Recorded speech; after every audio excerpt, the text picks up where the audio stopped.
Let's answer question 3.5. State why the amino acids separate on the TLC plate, because there is a difference in the balance between solubility in solvent and stationary phase.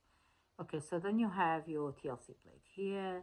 So when the solvent has risen up the TLC plate, the student removes the plate from the beaker and sprays it with development agent. So name a suitable development agent, state why the development agent is needed. So anhydrine is the development agent. Why needed? Because to make amino acid visible as they are colorless. Okay? 3.7, determine the RF value tyrosine. So you measure from here to halfway, divided by here to the solvent front. And that should give you 0.55. Let's do question number 4.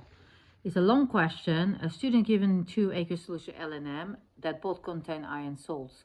The student does a series of tests on solutions. Table shows the tests and observations. So when you add ammonia solution until assess, your observation with L is a red-brown precipitate, which is insoluble in excess, and with M is a green precipitate forms that is insoluble in excess. So if you add sodium carbonate, you get red-brown precipitate forms if effervescence is seen, and a green precipitate is formed for M. So add dilute nitric acid and then divide in 2 portions. There's no change, no change. Add barium chloride, no change for L, and you get white precipitate for M.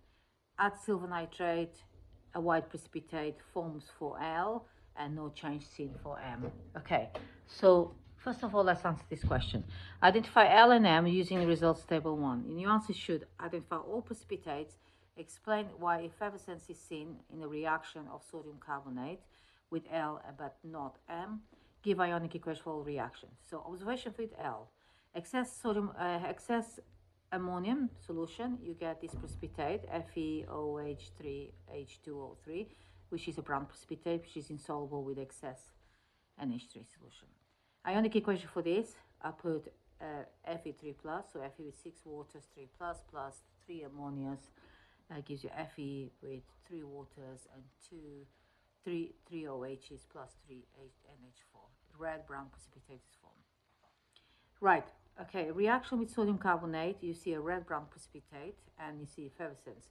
The red-brown precipitate is this one here, which is FeOH3H2O3, and then you got carbon dioxide to see effervescence.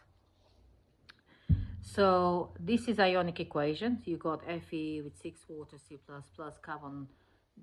carbonate 2 minus gives you this precipitate here, plus CO2 gas and plus 3 waters. Okay, so this is the reaction for B. This is for, we're still in L.